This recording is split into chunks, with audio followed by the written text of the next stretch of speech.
Hoje vamos falar nesse vídeo uma das etapas mais importantes do tratamento capilar, que é a consulta. Aqui já vou começar com uma regra de ouro. Não existe tratamento capilar sem consulta. E se ele começou sem a consulta é porque já começou errado. Saber fazer uma boa consulta é um divisor de águas para conseguir conduzir de uma forma adequada e eficaz um tratamento capilar. Primeira coisa, a consulta, ela define a decisão clínica do tratamento capilar. Então já sabemos que existem muitos tipos de disfunções, tanto capilares quanto do próprio couro cabeludo. E se a gente não conseguir identificar qual é essa disfunção e do que o paciente necessita de uma forma individual, simplesmente é impossível de decidir qual será a prescrição do seu tratamento específico. E um segundo ponto é que a conexão com o paciente é muito importante para que ele se sinta confortável para contar tudo e também para que entenda a importância da continuidade e da disciplina para o sucesso de um tratamento capilar. Engana-se muito quem pensa que um tratamento capilar é só ficar indicando pacotes, planos, e o profissional que faz isso já está ficando para trás. Porque esse profissional não será capaz de gerar a conexão necessária e a confiança para um bom entendimento e para a recorrência necessária nesse tratamento capilar. Por isso, antes que a gente fale das etapas propriamente ditas de como funciona uma consulta capilar, é importante que a gente discuta aqui alguns aspectos que são essenciais. Então, se você já é um profissional que atende, já deve ter percebido que alguns pacientes, ao chegar no consultório, apresentam alguma resistência ao falar de si ou então de começar esse bate-papo na consulta. Ou se ainda não entende, pode ser que em algum momento pode até ter se sentido receoso ao ir numa consulta médica, por exemplo. Eu mesma, quando procuro um profissional, faço bastante pesquisa, até às vezes chego um pouquinho mais desconfiada, um pouco mais insegura, até realmente gerar a confiança com aquele profissional. E é aí que a gente vai discutir alguns erros que acontecem em muitas consultas e alguns aspectos, pontos importantes que precisamos prestar atenção. O primeiro motivo e mais importante, o primeiro erro, é fazer uma consulta sem conexão, com aquele atendimento frio, sem contato. E esse contato, ele não começa no consultório, ele começa na pré-consulta, ali quando ele te encontra na rede social, então já está conversando com você pelo WhatsApp. Se você tem esse contato frio, sem acolhimento, sem mostrar uma individualização, esse paciente já vai formar uma má imagem e essa primeira impressão, ela é muito importante para que ele comece ganhando confiança em você. Por isso que um atendimento cuidadoso desde o primeiro ponto de contato com esse paciente é tão importante, até porque ninguém gosta de se sentir mais um número, qualquer um aí na fila de atendimento. Então, por isso, algumas dicas, algumas questões que eu gosto de trazer é sempre chamar esse paciente pelo nome, fazer o contato olho a olho, manter uma distância respeitável, mas ainda assim manter sempre essa conexão. A forma como você trata o seu paciente é a principal e mais importante experiência que ele vai ter no seu consultório. Não vai ser o cafezinho, não vai ser só a estrutura, mas a forma como ele se sentiu e como se sentiu acolhido. Então, em resumo, a humanização ela é o ponto central dessa consulta. Infelizmente, é um erro que muitos profissionais acabam cometendo por querer ser técnico demais ou achar que essa conexão ela não é importante para a decisão. Mas você precisa da confiabilidade e conexão desse paciente para que primeiro ele te entregue todas as informações. Se ele não se sentir à vontade, dificilmente ele vai contar à vontade todo o histórico clínico dele. E isso com certeza pode prejudicar a sua decisão. Outro erro que acontece muito nas consultas, principalmente no caso de clínicas, consultórios com grande volume de pacientes, são atendimentos muito rápidos. Lembre-se que ninguém quer se sentir mais um número. Simplesmente é impossível conduzir uma boa consulta com escuta ativa, acolhimento, conexão em menos de 1 hora. Se isso está acontecendo, alguma coisa, algum ponto está errado. Como vamos ver neste vídeo mais para frente, a consulta capilar ela abrange várias etapas que devem ser feitas com tempo, com atenção, O paciente ele precisa sentir que ele tem um tempo para conseguir se abrir e contar todos os detalhes do seu histórico clínico. Não é só identificar o problema ali do paciente e mandar ele embora com a prescrição. É importante que exista um momento de você explicar o que está acontecendo, explicar o que está sendo passado, o que ele pode esperar e prestar todo esse suporte. Pode até ser que o seu paciente não seja sempre do tipo que quer escutar todas as informações, mas é nossa obrigação como profissional explicar tudo certinho. Um terceiro problema comum, infelizmente, em algumas consultas, muitas vezes é até a falta de expertise técnica ou de como comunicá-la. Você já foi em um profissional que parece que ele não estava conseguindo explicar muito bem aquela situação? Ou pior, às vezes o paciente pode ser um paciente mais questionador e às vezes pode parecer que o profissional não se sente muito à vontade com aquele número de perguntas, com aqueles questionamentos. Isso particularmente já até aconteceu comigo, porque eu sou uma paciente muito questionadora, levo muitas dúvidas e às vezes, em alguns momentos, para algumas pessoas eu sinto que existe esse certo desconforto. Então, saber o que está fazendo, ter o conhecimento técnico, o olhar crítico e principalmente saber comunicar isso ao paciente é fundamental. E falando agora um pouquinho mais dessa parte técnica, eu vou compartilhar aqui com vocês algumas das etapas de como eu organizo, como eu estruturo a minha consulta capilar. Então, o primeiro passo, quando o paciente chega, obviamente, é a recepção. Então, eu sempre chamo o meu paciente na recepção pelo nome, recepciono olhando nos olhos, mantendo uma distância respeitosa, dizendo sempre para ele se sentir muito à vontade. Quando o paciente senta na mesa, este é um momento de escuta ativa. Então, antes de eu começar a fazer perguntas mais direcionadas, mais específicas, eu pergunto para o meu paciente o que está trazendo ele ali e ele vai me falando as informações da cabeça, tudo que lhe vier à mente e eu vou anotando. Alguns pacientes já são mais comunicativos, entendem um pouco melhor sobre o seu problema e já vai te trazer abertamente praticamente todas as informações que você precisa saber para conseguir conduzir este caso. Agora, tem outros pacientes que são mais reservados, mas tudo isso é muito importante a gente notar e deixar ele bem à vontade para conseguir construir essa confiança e essa conexão. Além disso, deixar que o paciente fale abertamente sobre o que está incomodando é uma forma também de entender qual que é o nível de conhecimento dele sobre aquele problema. Se existem, por exemplo, confusões entre termos técnicos, se já passou por consultas prévias, como que foram os tratamentos que ele já fez. Enfim, muitos e muitos detalhes são mostrados nesse momento de fala ativa do paciente sem interferências. Então, um exemplo do que acontece aqui, quando o paciente começa a relatar sobre o seu histórico clínico e tem uma confusão muito comum entre queda capilar e afinamento. Então, ele chega falando, doutor, estou com uma queda há tanto tempo, tal, essa queda de cabelo me incomoda. E conforme a gente vai conversando, entendendo um pouquinho mais, às vezes a gente percebe que não se trata de verdade de uma queda.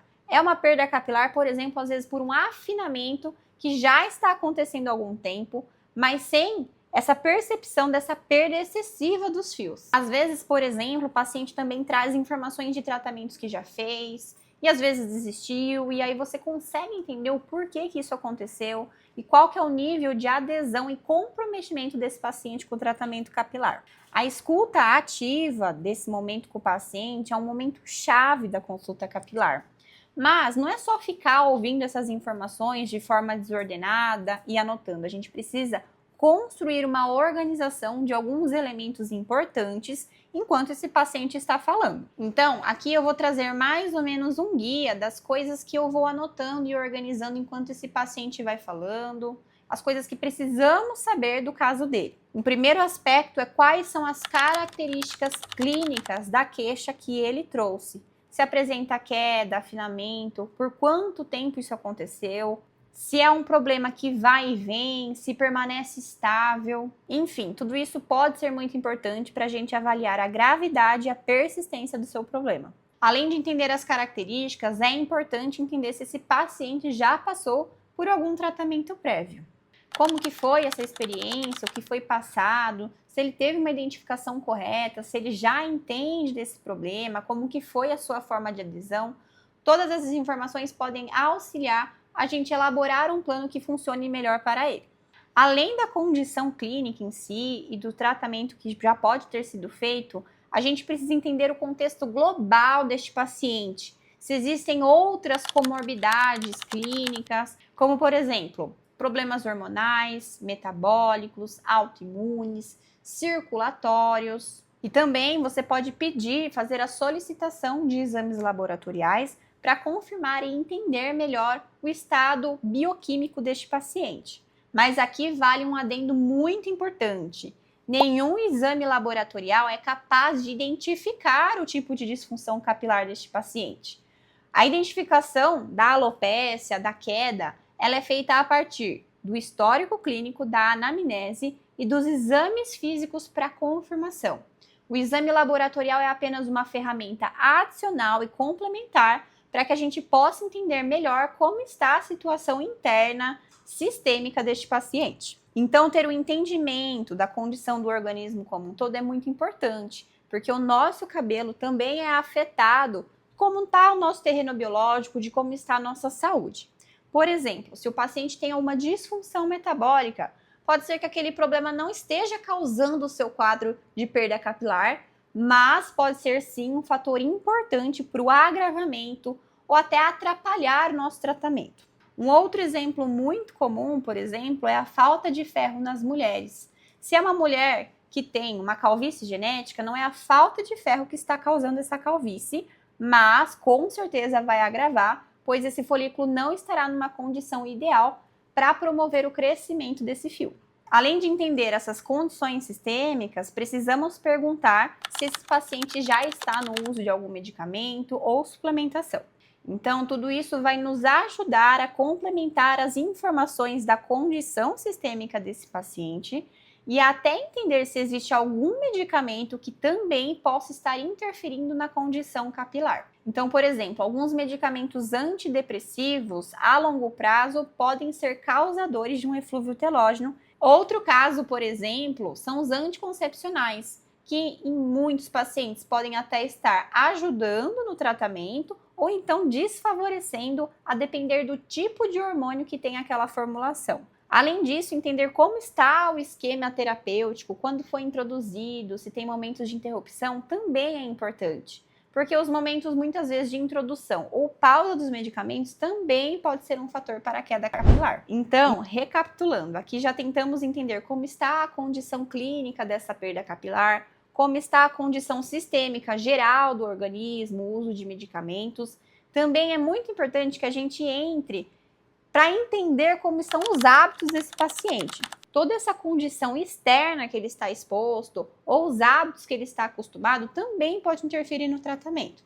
E é sempre muito importante orientá-lo que muito pouco adiantará a gente prescrever um tratamento ou um procedimento se as condições internas ou seus hábitos não estiverem alinhados, se esse folículo não estiver numa condição saudável para receber este tratamento e agir de forma eficaz. Então, aqui alguns hábitos importantes que precisamos avaliar. É se esse paciente fuma, se ele bebe, se é sedentário ou se pratica atividade física, como está a alimentação de base do paciente, se dorme bem, como está o estresse, a ansiedade, se faz o uso de algum procedimento químico, tintura, alisamento. Entender isso é muito importante porque esses fatores externos são os mais fáceis da gente modular, diferente muitas vezes de uma condição do próprio organismo ou a condição clínica em si.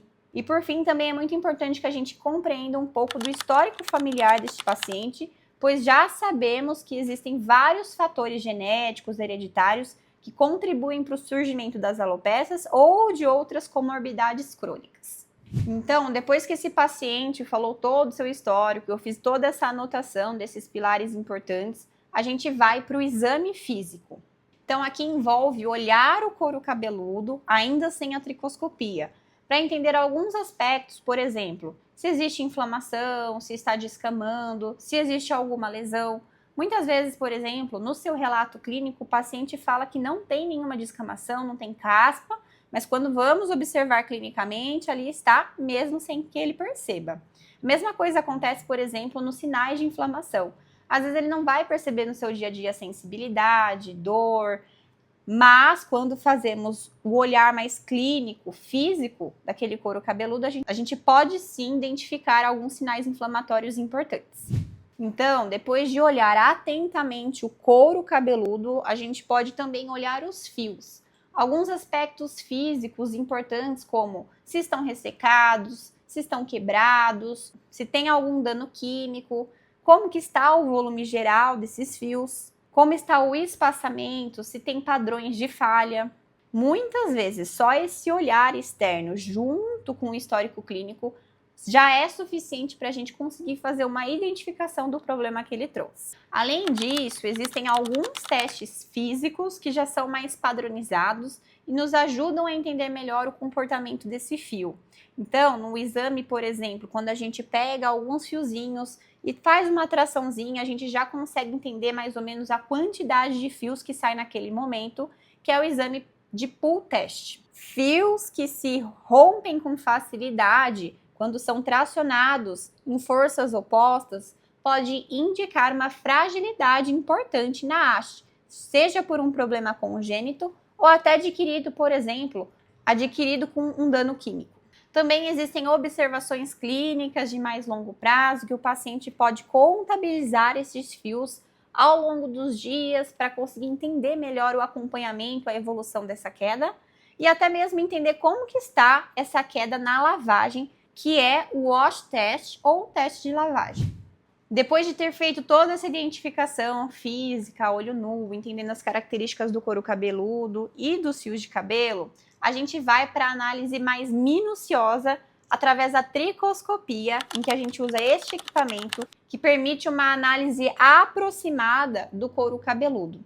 Com ele, a gente consegue entender algumas questões, como está o orifício do folículo capilar, a sua cor, como está o padrão de espaçamento desses fios, do afinamento desses fios. O tricoscópio também avalia a presença de descamação, o seu padrão, que com o tricoscópio também podemos avaliar o padrão de descamação, que pode indicar desde um problema mais leve, como uma dermatite seborreica, até uma disfunção mais grave, como no caso das alopécias cicatriciais. Com ele, também conseguimos entender o padrão de vascularização, se trata de uma microcirculação normal ou se tem algum padrão inflamatório. Enfim, a tricoscopia ela é muito importante para confirmação diagnóstica, para identificação precoce. Algumas disfunções elas não conseguem nos entregar suas características a olho nu, mas conseguimos identificar melhor com essa análise mais aproximada.